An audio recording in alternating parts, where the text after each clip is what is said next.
Rock and roll.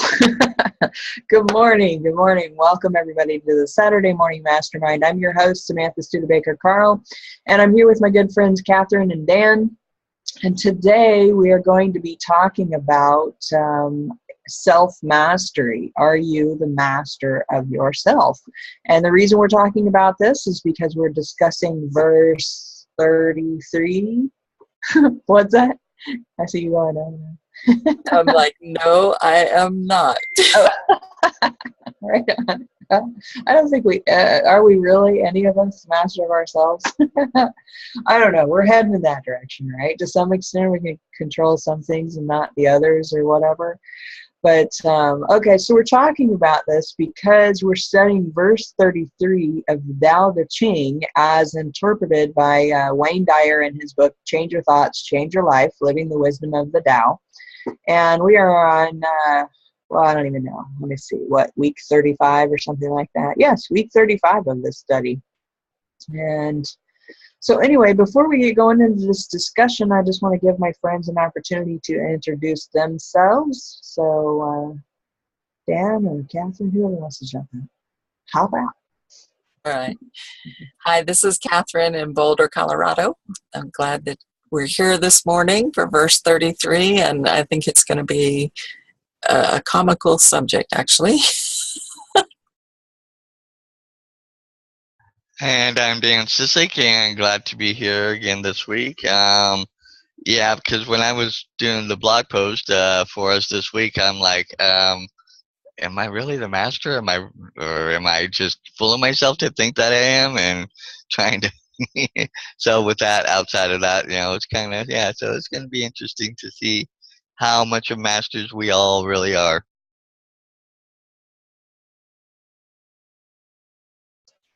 Ah, welcome, Karen. Can you hear us? Can we hear you? I see you popped on. Well, Karen, okay, Karen, if you start being able to talk with us, then just jump out there and we'll go from there. Okay, we were just introducing ourselves, and then now we're going to jump into the conversation. Who wants to read the verse for this week? I can. Okay. The 33rd verse in the Change Your Thoughts, Change Your Life, Living the Wisdom of the Tao. One who understands other has knowledge. One who understands himself has wisdom. Mastering others requires force. Mastering the self needs strength. If you realize that you have enough, you are truly rich. One who gives himself to his position surely lives long. One who gives himself to the Tao surely lives forever.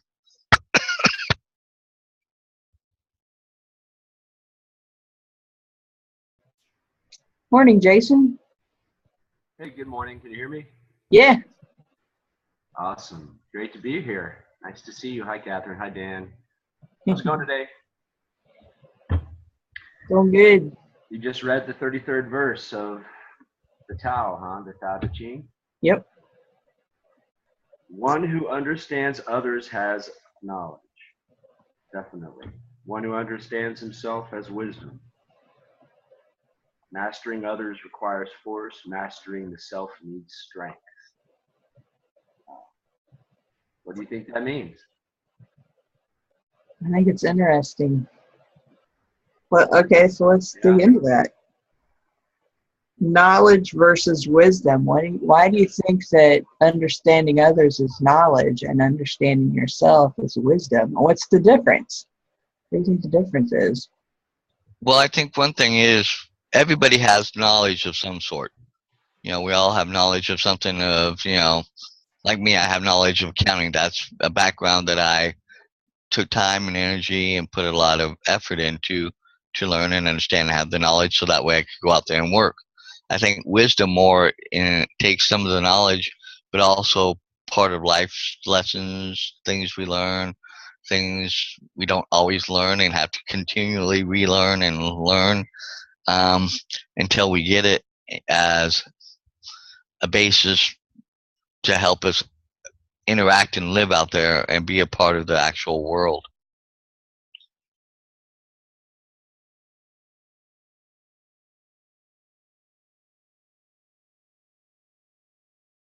Can you guys hear me now? Yes, yeah, we can hear you. Awesome. Thanks, Catherine or Karen, for joining us. Even in my same outfit that I wore last week. We can't see you. You could just be laying around in your jammies, you know. with my with my round head that threatens to roll off my shirt. The question is, does she ever get out of those jammies? Oh, if you asked anybody who lived in the same house with me, they would say never. Never, never. I think that one of the things with regards to wisdom having to do with the self is that it's so tempting. I think the majority of us, and even those of us who don't do it all the time, do it an appalling amount of the time. We are convinced we already know. We already know ourselves. It's like, you know, I've recently realized that I'm a joke in a community that I didn't even think I was a part of, where I would laugh and carry on and tell stories about other people who might be caught up in something that I've found myself to be caught up in. And it's made me wonder if I were to go to family and friends, and of course, anyone who knows me very well is going to be very cautious about how they answer my questions about me anyway. But if I could get them to be totally straightforward, I wonder how many of them would have said, "Well, that sounds like you. Yeah, yeah, we figured you'd fall for something like that." And I think that I'm always peeling layers off of myself as to what I know about myself and what I don't know about myself. It's just a surprise.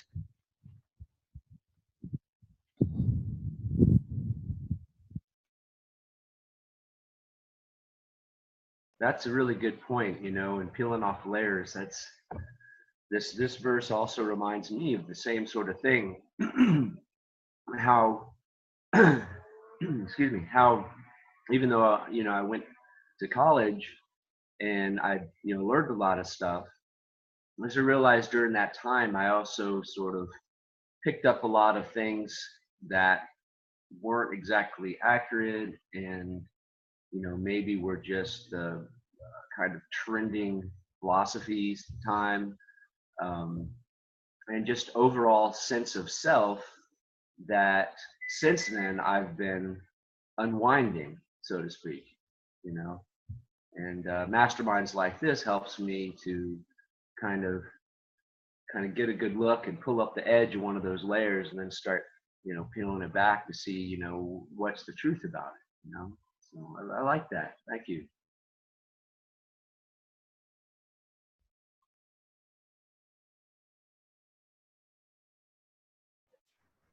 You know, when you were talking, Karen, one of the things that kind of came up for me, you mentioned being that something about being a joke in a community or something along that lines. And you know, I've been online for a while, you know, and I've got a lot of stuff out there, and you know, and I'm sure there's been many times where there's probably people that have looked at me like I'm a lunatic, you know. I don't know.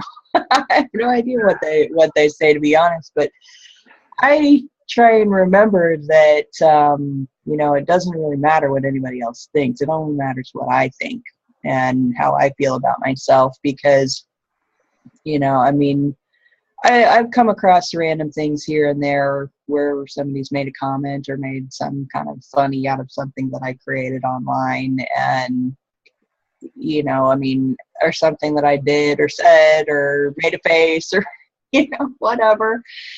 And you know, when I would sit there and think about that, it, of course it would bother me. I'd be like, oh my God, people think this of me or think that or whatever, and it would start to kind of eat away at me. And if I kept thinking about it, kind of like the book we studied before, Shad Helmstedter's book, What to Say When You Talk to Yourself, the more that I would sit there and talk to myself about what people were saying about me, the more upset I was becoming.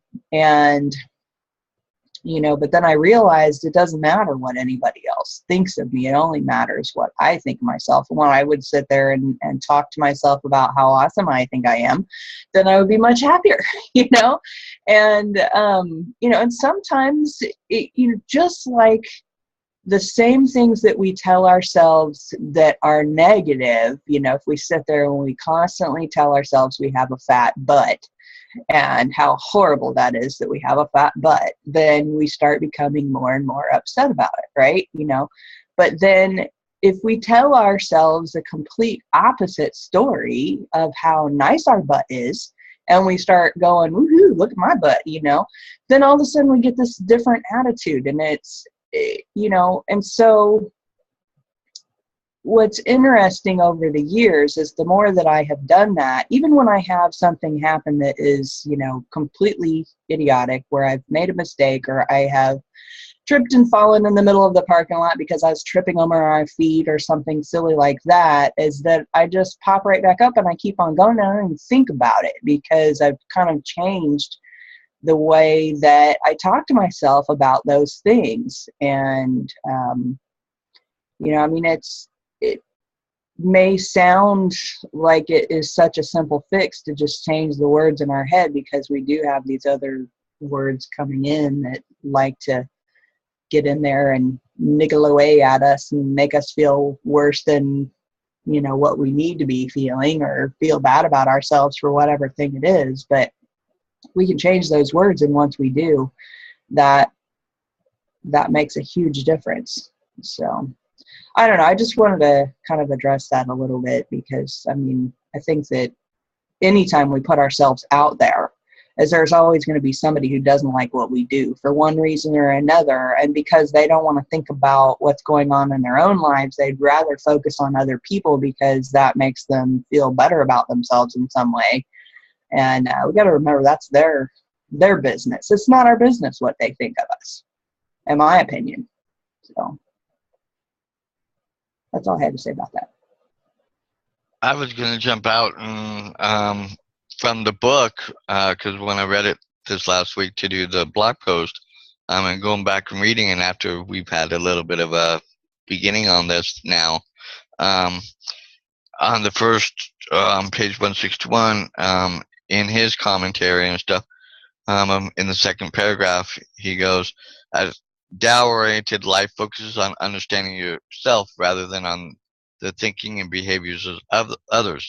You shift from acquisition of information and the pursuit of status symbols to understanding and mastering yourself in any and all situations. Power over others is replaced with an inner strength that empowers you to behave from a wisdom that is inherently the Tao. So I think that's part of kind of like what you were saying. It's, finally realizing, that,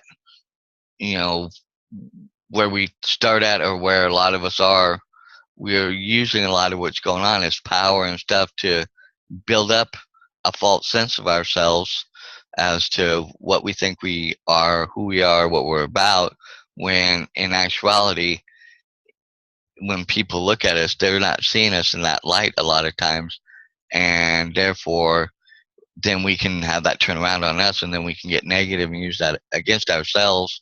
Whereas if we learn to look at the inner self first and go there and have that strength there, everything else that happens out there kind of just bounces off, and we can just keep going and really come from that higher plane of love and understanding and reacting in that sense rather than in this other sense. So going to a higher plane, I guess, or vibration from a lower vibration, so to speak, to go with what Catherine probably would say, or align it to being. See, I'm starting to learn. Oh, that's cute. Glad you could make it, Kareem. Hey guys, how are you?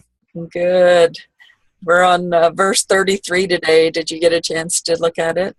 I pulled it up. Yes, I've been having a crazy week. I got a new job, so I've been getting used to that. But other than that, yeah, I'd like to comment actually on what Dan was saying, because even for me in my own life, having a better vibrational plane, once I got out of that scarcity and that fear mode, because for a while I was like, oh man, where's my next paycheck going to come from? What am I going to do? Am I going to die of starvation? And like all these crazy things. I'm like, wait, I live in America, and that's no way saying that I'm better or worse than anybody else. And I'm like, I can find something. I just need to focus. And when I started focusing, I guess my vibrations started going up. And when I started feeling better, other things came and different things started happening in my life. I'm like, wow, it's really possible if I feel good and take action. That's always the part they leave out. If I feel good and take action, I can change the world around me slowly but surely. Absolutely. I agree so much on that. The action part gets left out. But, in nursing, I guess this applies to every other thing as well, but especially in nursing, we have this saying that I'd rather have experience than education, because like I did a 2-year nursing degree, and of course there are 4-year nursing degrees out there. So what would happen is, we'd get somebody fresh with their baccalaureate degree, and they'd come into the unit and like think they knew a lot because they had this education. Whereas in the 2-year program, we had education, but we also had to run a hospital floor. So we were like super, we were good with our hands, not just, what we had in our minds. And I think that you can go through life and, constantly, it's very, very simple to have your focus on other people, like what they're doing, what they're not doing, what are they thinking about me? I mean, you can constantly distract yourself with those observations, but to really go inside and do the self-inquiry and to question why you react to those people in certain ways or to certain situations, and really find out those things about yourself. I know, Kareem, the program that you're in and that you teach now focuses a lot on this particular subject, actually, and really learning how you work and what makes you tick and why is that, and really asking some of those probing questions. And most people don't ever go there. They can tell you about Aunt Jemima down the road or whatever, but as far as how they really feel about something, oftentimes they'll respond with with an answer that perhaps they've heard from someone else, not necessarily something that they have really thought about and feel themselves. You know what I mean? A lot of people just come up with, oh yeah, well, Mama said, this or whatever. But to really figure out how do you actually feel about certain subjects? And the big ones, like religion and spirituality and all of these things, how do you really feel about that? Or are you just running a program that was given to you through your environment? So there's a big difference between knowledge and wisdom. And of course, nowadays, I guess we would say by figuring out those other people, you are figuring out yourself, in a way. But it's a good verse. It's sort of short, but there's so much to it, I think it needs to be long. I actually like authors who stop at 100 pages, because I never thought if you have a good message, the goal should be to get it in less than, maybe even 20 pages. And then that's actually why I've gone from reading books to ebooks and talking about education versus real experience. I remember when I first came out of college, you know what Microsoft Access is? It's the purple icon. It's like Excel. And I told them, oh, I did a database and Access. I'm real good. And they said, oh, we have SQL and Oracle. We'll show you how that works. And they were kind of laughing. I'm like, oh, but I did my graduation project. And I spent a lot of time. I'm like, why are they telling me it's something that I did for a couple of years is obsolete now? And of course, computer science maybe moves faster, but still.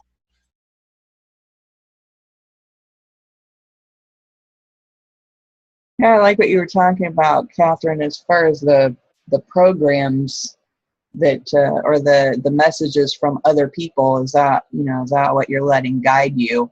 And since we've been here at my dad's house, he has cable TV, and I didn't have that before, so I didn't see all those commercials for a long time. Now I get these commercials, and so many of these commercials are trying to tell you how to feel about stuff. For instance, the ones for, what is that, Proactive, the acne medicine one. The first thing they come on there and tell you is that you should feel horrible about yourself because you have acne. Your life is over. You can't have a social life. Everything is horrible because you have this acne. And here's the fix for it, come get this and blah, blah, blah, and when I see these commercials, I mean, most people probably don't even recognize what's going on, but that is exactly, they're trying to tell you you should feel like a horrible person if you have acne. And I think that's absurd.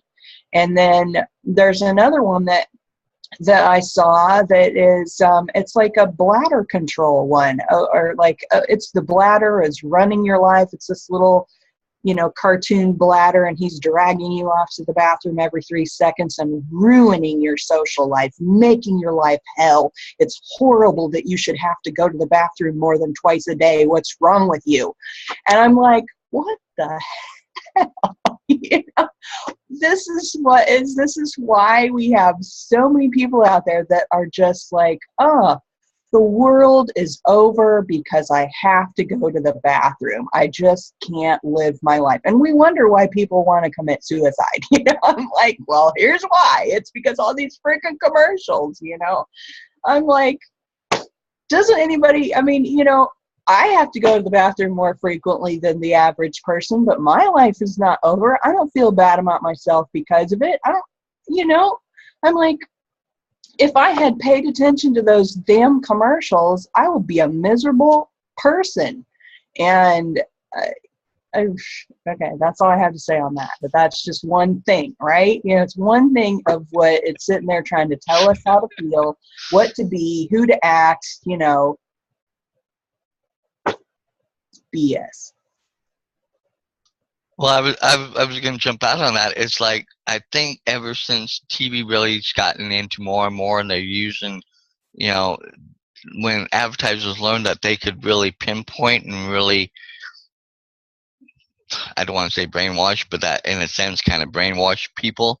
Look at how many different, I don't want to call them phobias, but things that have come out of all these things, well, we have all these medicines for all these things, and also too, the other thing is they're focusing on that issue, and a lot of people see that, but they don't even realize that half of the side effects are worse than the problems that you have, and I'm like looking at this, I'm like, I am not even remotely going to admit or tell a doctor or something, because they'll want to put me on this medicine, and next thing I know, I could have this, all these things, and a lot of them they say, and may cause death, and I'm like, excuse me, what's the lesser of two evils here?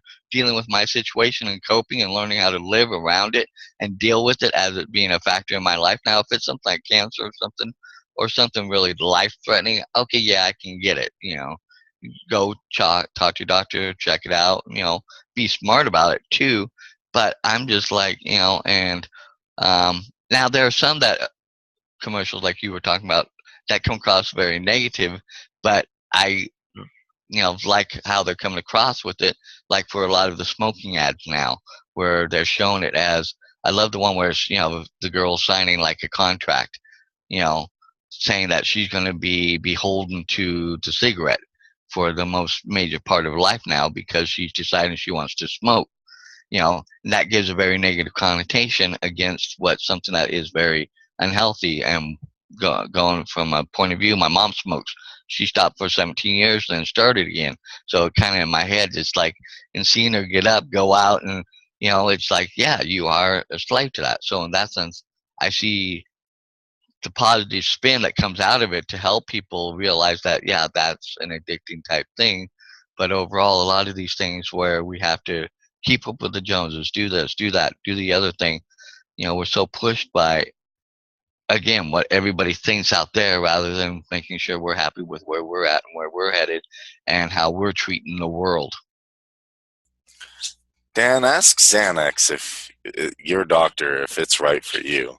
Side effects may include irritable bowel syndrome, death. I'm like, what? Yeah, no, I've definitely had that. But I think the problem is society's so medicated because they don't want to deal with the issues. They don't want to deal with some of the things in a natural way. I'll give you an example. I had a little bit of high blood pressure, okay? And my doctor's like, we got to get you on pills. And he's like, I'm like, there might be a natural cure. He's like, Kareem, I have a lot of, and he made it sound like, I forget what he said, like runners who eat leaves or something, like I guess people who are like on vegan diets or something, they still have it. So I said, give me 2 weeks. And I looked up a cure on Google. I didn't do anything special. And it was apple cider vinegar lowers high blood pressure. And I started seeing that really, really frequently. I'm like, maybe this isn't just like some dude on a forum. So I ordered some. It cost like $5, $8, I don't know. Drank it for a couple of weeks, did a little bit more exercise, and cut like the salt out, didn't get mad, still pretty chill today because I used to get frustrated. The doctor's like, oh, it's down to like 120 over 140. What did you do? I'm like, guess I just worked out. Because I know if I told him, because it even got to like, oh, does cinnamon help with diabetes? And he's like, oh, I don't know about that. Some guys will just eat cinnamon buns. I'm like, no, they're natural cures. I don't think there's anything, and I wager to say, on this earth that can cure you that isn't somewhere in nature. Even the medicines themselves are made out of plant type stuff. They just get the Rockefeller medicine treatment, I would say.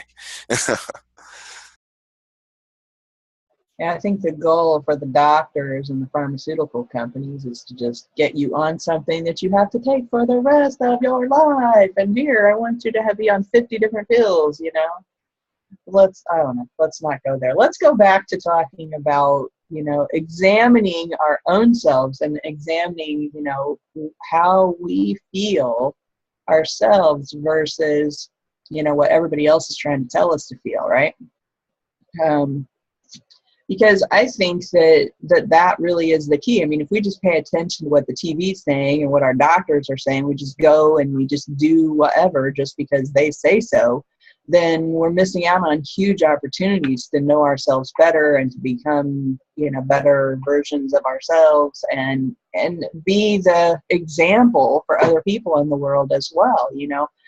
I mean, that's a huge thing. So if we look at the way that we feel inside and we really examine that, we peel away all these layers of what we think everybody else is trying to say about us or what they, what they're trying to tell us to feel, or, maybe what our parents have told us that we just automatically took that on and assumed that that's the way you're supposed to be. We peel away all of that stuff and really get down into our inner self about how we really feel. Then where does that leave us? What does that, it talks about having that, being more connected with the Tao. And, and I think that's kind of what the key is, to peel away all these layers of baloney that we've been taught all these years and get down to what our true selves is and then live from that. What do you guys think?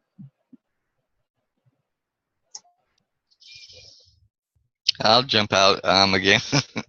As I was reading in the book, and on another one of the pages, he was talking about as you modify your thinking, your world will undergo pleasantly dramatic changes. For example, as you realize that you are responsible for your reactions in any given moment, others will cease to have any power or control over you. Rather than worrying, why is that person behaving that way and making me feel so upset, you can see this situation as an invitation to explore yourself from a new attitude of self-mastery.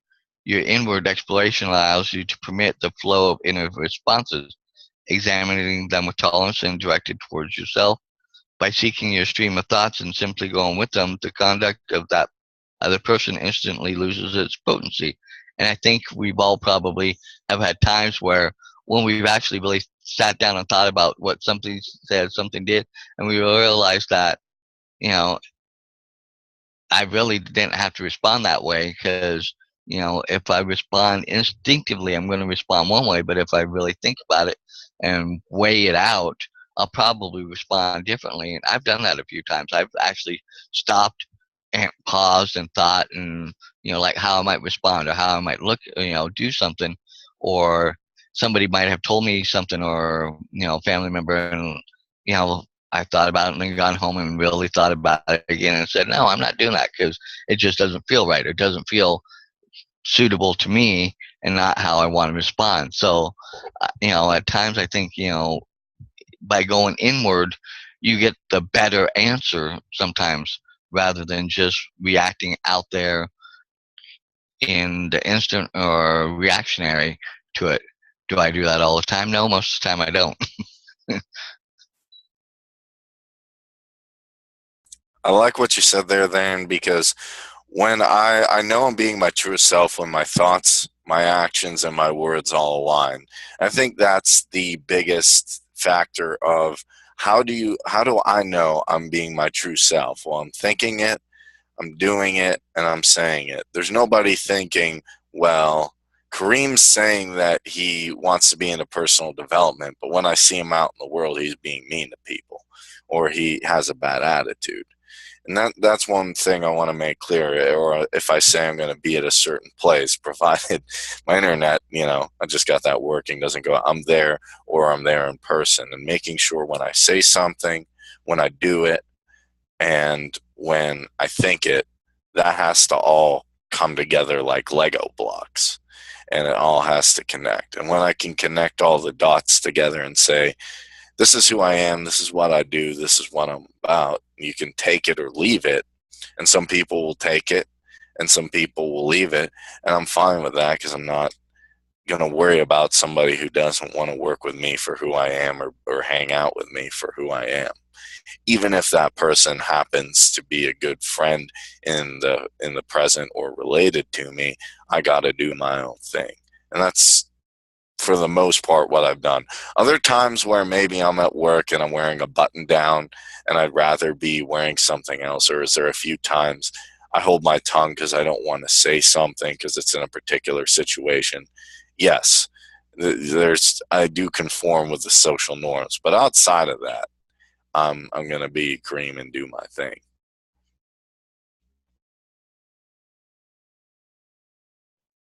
I can relate to you there. Of course, being a nurse, well, actually, my whole life I've just been in situations where it was conducive to withhold my emotions. I'll just put it that way. Growing up, it was don't cry or I'll give you something to cry about. Then I went into nursing and, you dealing with horrific situations, but you can't show emotion. You can, but you can't fall apart like you would really want to, because you have to stay in charge of things and be able to think straight, to give the medications and all that kind of stuff.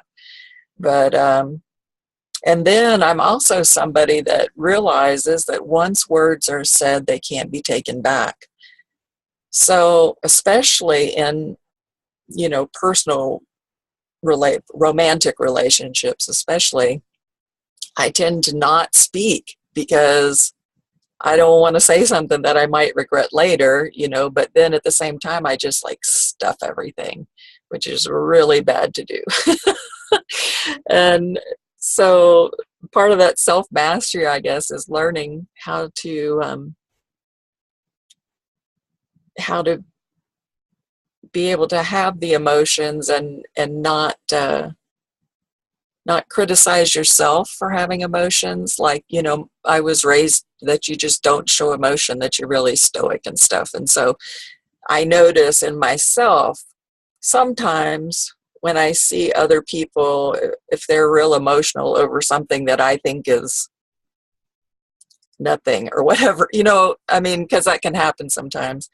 Like somebody hears that some soap star, you know, did something or whatever, and they're emotional, and I'm like thinking, what in the world is going on here?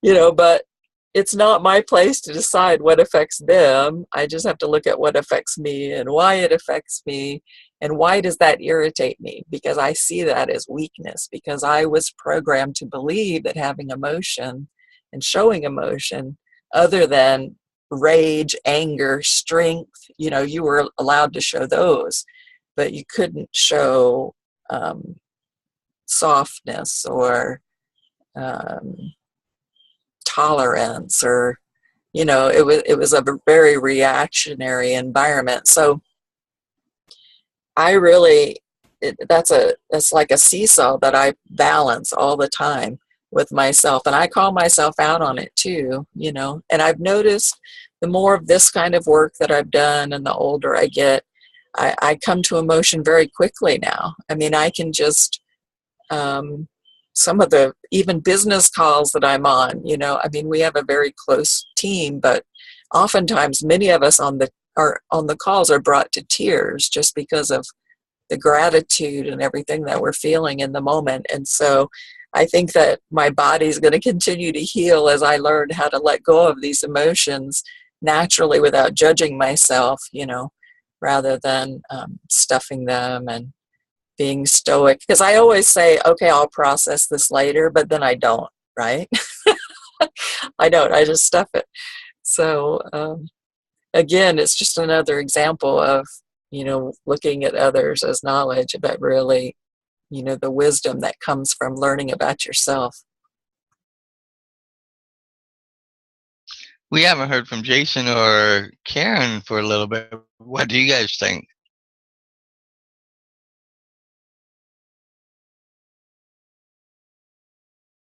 I'll jump out real quick. I like what you're saying there, Catherine, about about showing emotions, and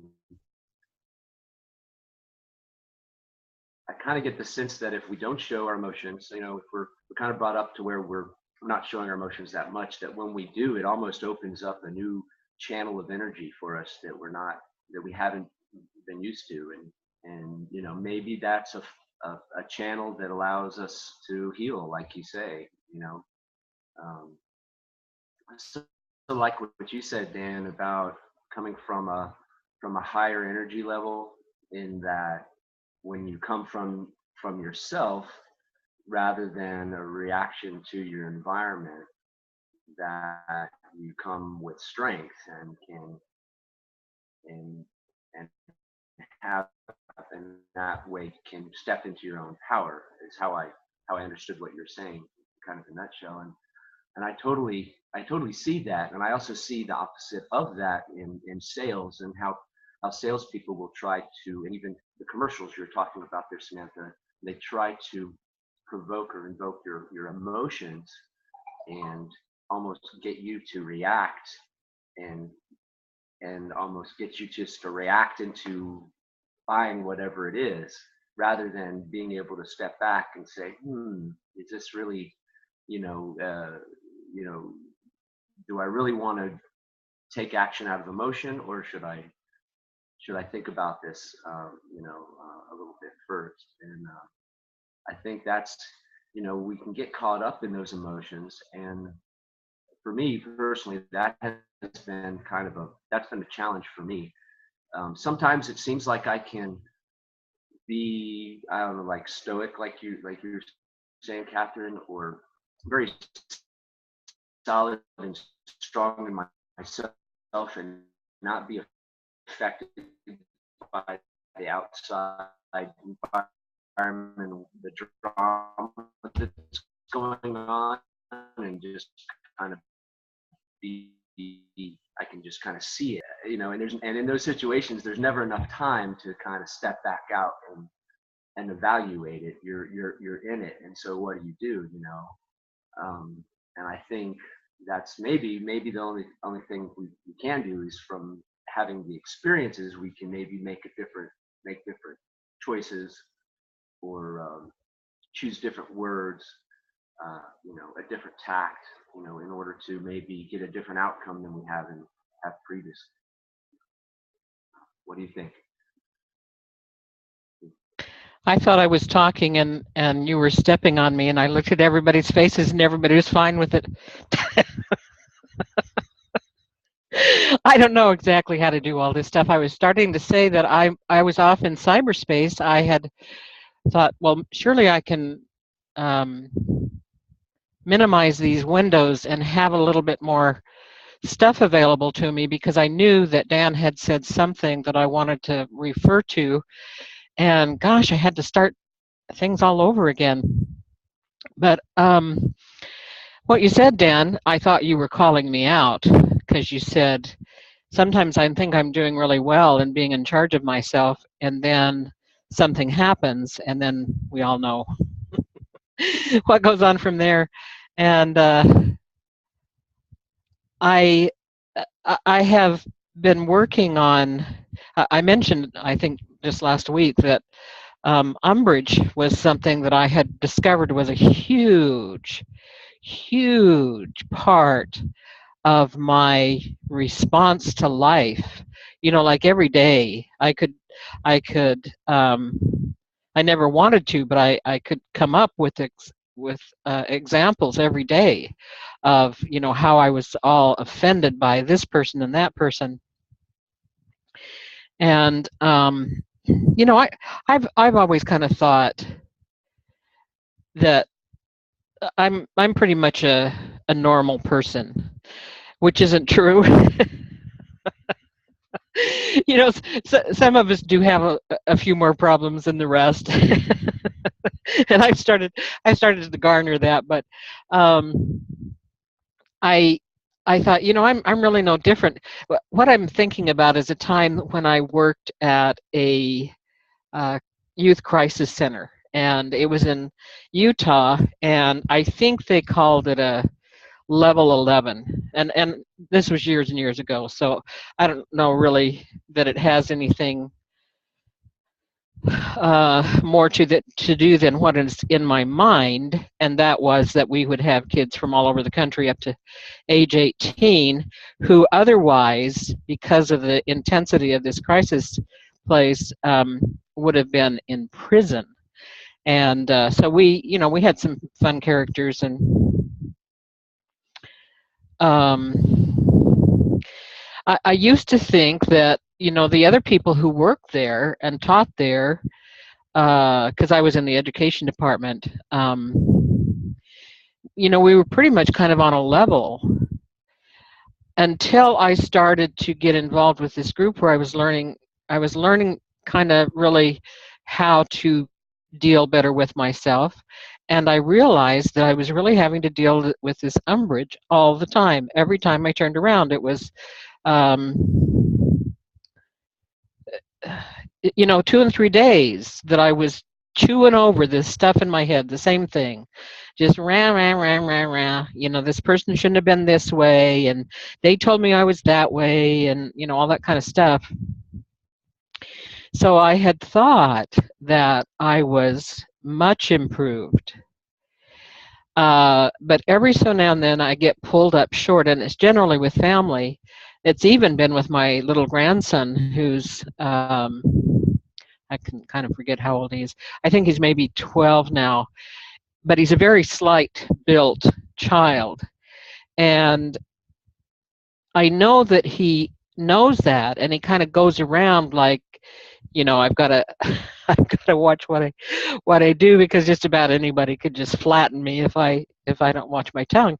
And man, I mean, he can be so annoying, and I can get so charged off at this little tiny person and realize that I haven't gained that much control of myself. You know, I can go on for months thinking I'm in great shape, and then I can have one of those slides that Dan was talking about. And I do think that it's gatherings like this. I think it's one of the reasons that I like this so much, where you get such wisdom almost every time somebody opens their mouths. It's just, you know, such wisdom that, that I need that support. I need that help. So thank you. I think you are far too hard on yourself, Miss Karen.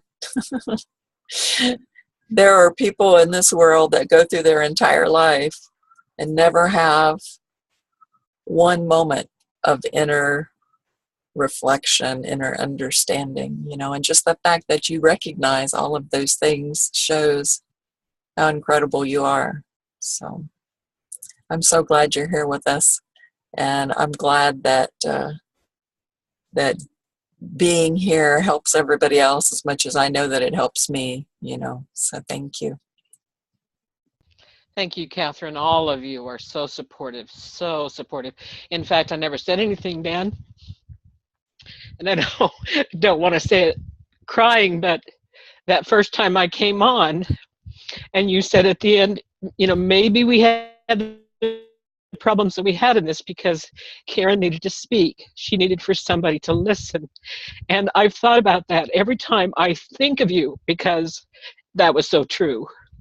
And I think you people are very, very wise. So thanks.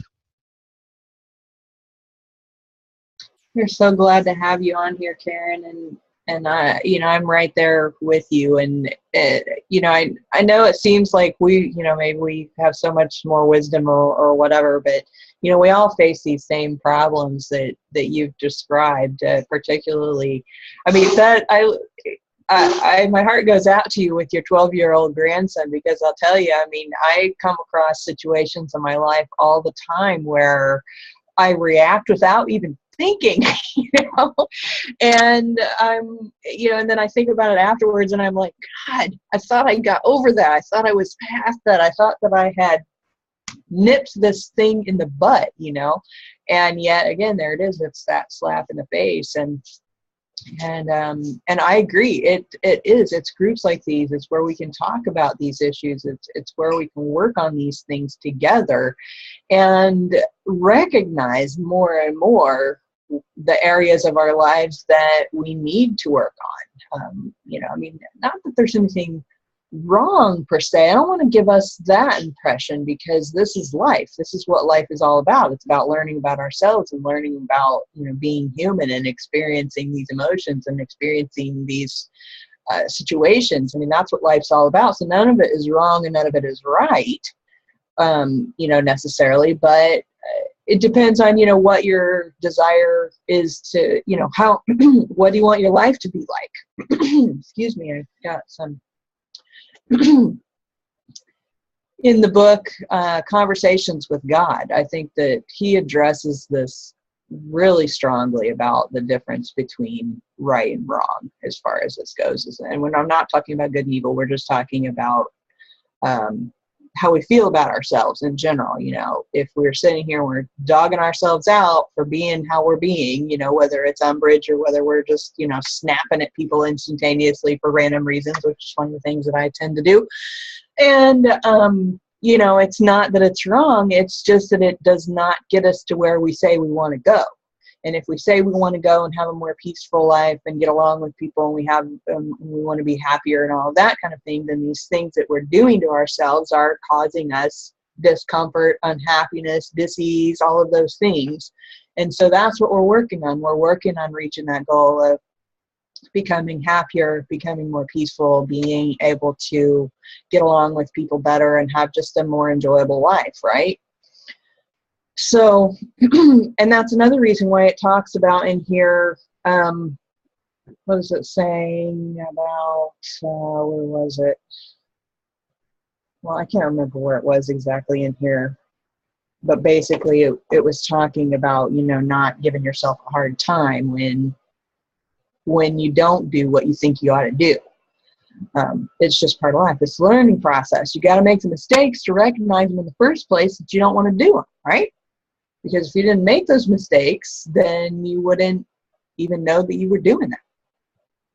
So I was going to jump out. I think I found where you. well, I think I found where you were talking about in the book. It says, whenever you're anxious, in pain, or even mildly upset over the conduct of others, take the focus off those you're holding responsible for your inner distress. Shift your mental energy to allowing yourself to be with whatever you're feeling.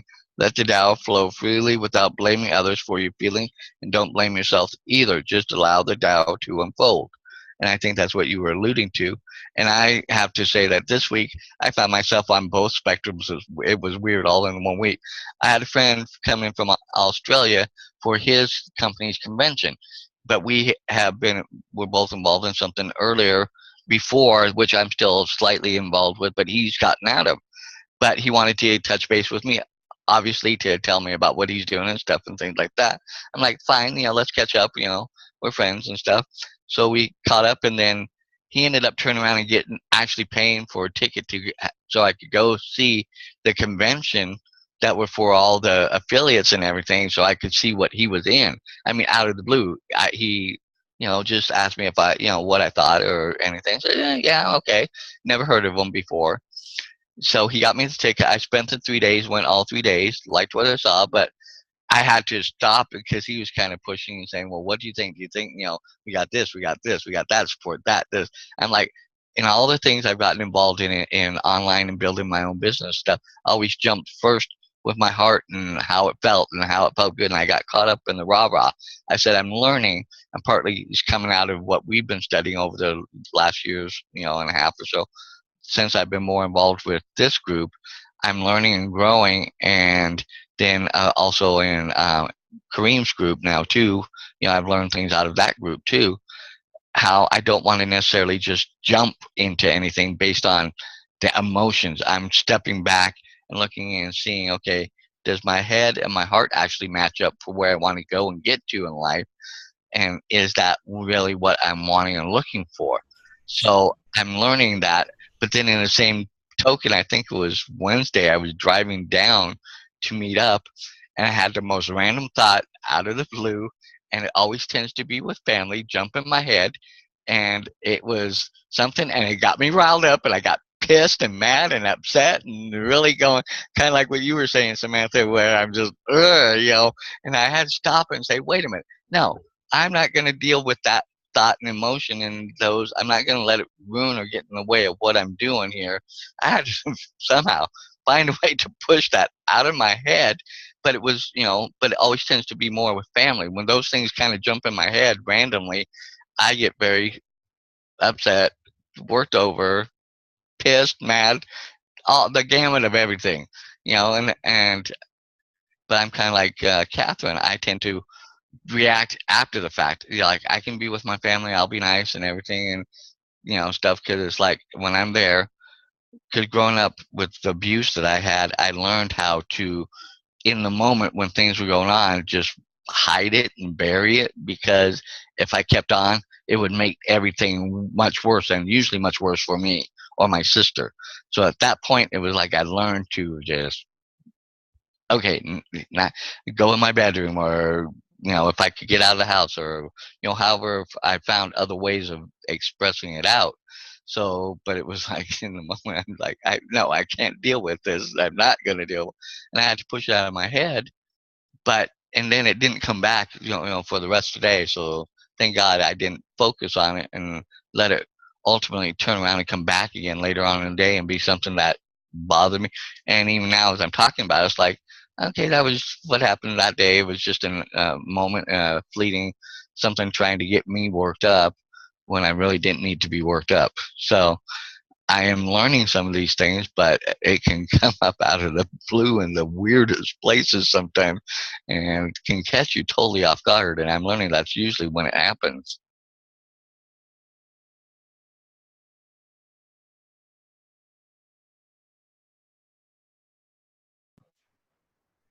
it's funny you mentioned that, Dan, with your sister, as in this part here, kind of near the end of the chapter, where it was talking about catch yourself as you're about to tell others how they should be, and use that opportunity to what does it say, to practice allowing them to learn their own lessons without interference from you.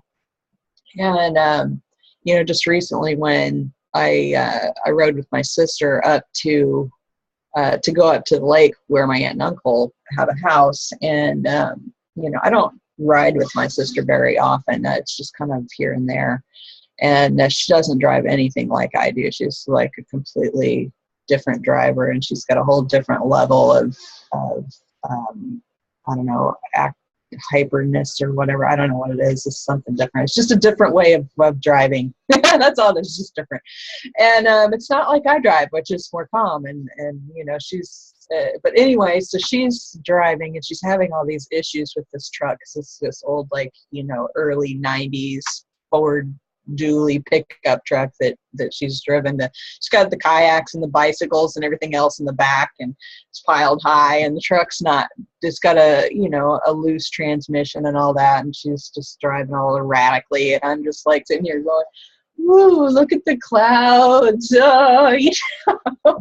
Just trying to have a nice, pleasant day, because it was bringing up those things where I just wanted to be like, God, if you would just, or if you would stop, or just calm down, or quit freaking out, or whatever, and so it was that, just kind of taking the opportunity to just allow her to do what she was going to do, and me learn that kind of lesson, or address that issue I was having coming up inside of me, which is that whole control thing, right?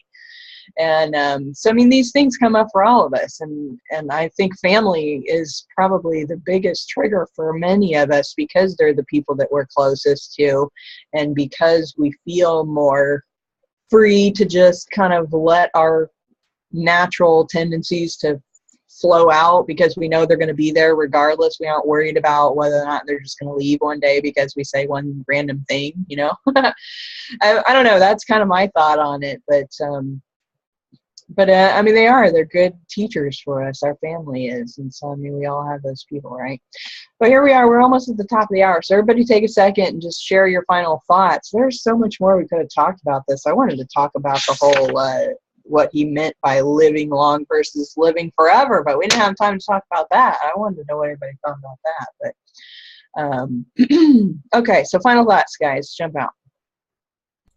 I just want to thank everybody for letting me be my authentic self. And as far as living forever, I don't think consciousness ever stops. So I can't remember his name, but the forever young guy, I think that's true.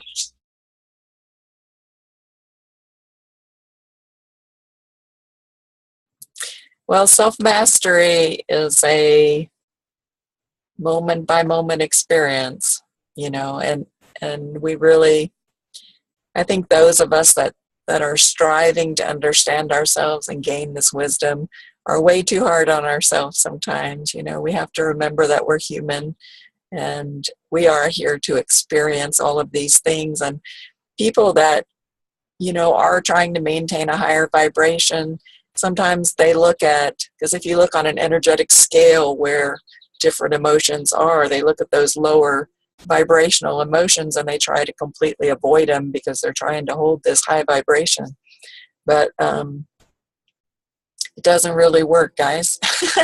Like you have to experience those emotions, and you'll get to where things don't trigger you as much, but be glad when those triggers happen, because at least you haven't completely detached. Like I see some people that are so spiritual, they've just completely detached from humanity. They just say, well, if I don't look at that, it's fine. Well, that's not true. Just because you don't acknowledge that something's happening in the world doesn't mean it isn't happening. So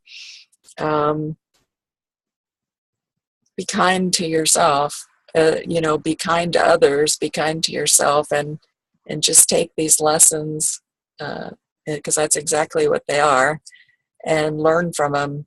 And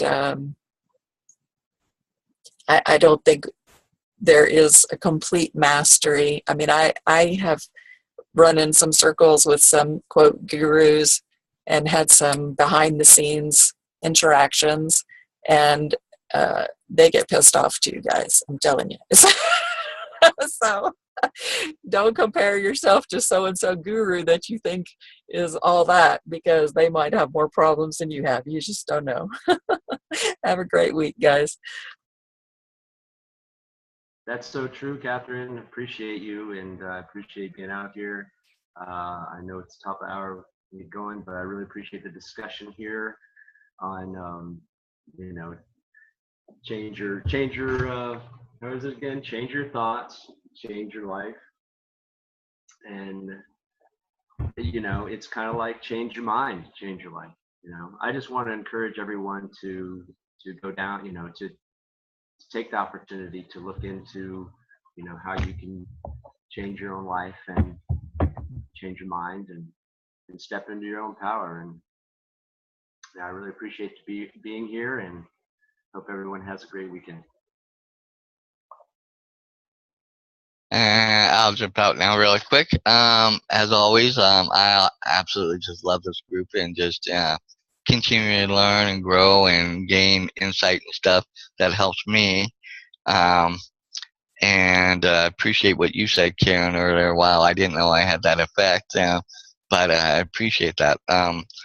But, you know, it is, like Catherine says, it is a journey, and we're on a constant journey to discover ourselves and, you know, find our true selves, our authentic selves, so that way we can better interact and better help others and show others, you know, what living authentically, I can't say that word, wow, you know, can be about, you know, and still be true to ourselves, and, you know, but still help others. And that's what, you know, I've learned lots about myself over the last year or so. So thanks, appreciate it. I just would like to quickly address the thing about at the end, living. Let me just mention, I've said this before, that I have this Swedish guy that I like, that often comments on the different verses of the Tao, and he said that there were a couple of I don't remember exactly how he stated it, but I was thinking of, you know, things dug up out of the sea, parchment, you know, whatever, of this verse, and the wording was a little bit different. That it's kind of like they put the first half of the sentence at the back and switched it around. And he said that what he got from that was, if we can live our lives in a way that we can be remembered in a positive way, we never die. And I occasionally skiff across the old Dick Cavett show, and saw him yesterday with Robin Williams when Robin Williams was Mork. And I just appreciated thinking about how he will always be remembered, at least by me, as someone extra special and someone who contributed so much to the world. And I think that that's what's being referred to by that sentence. And I want to keep in mind the legacy that we can give, whether we can give money or not, to our family, the legacy of being who we are. So thanks again for another great week.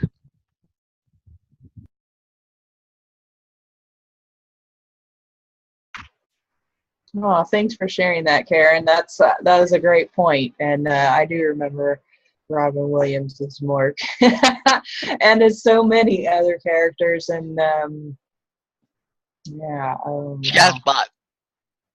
And what was his name on the Good Morning Vietnam? That one was a good one. I really liked him in that one. It was real positive.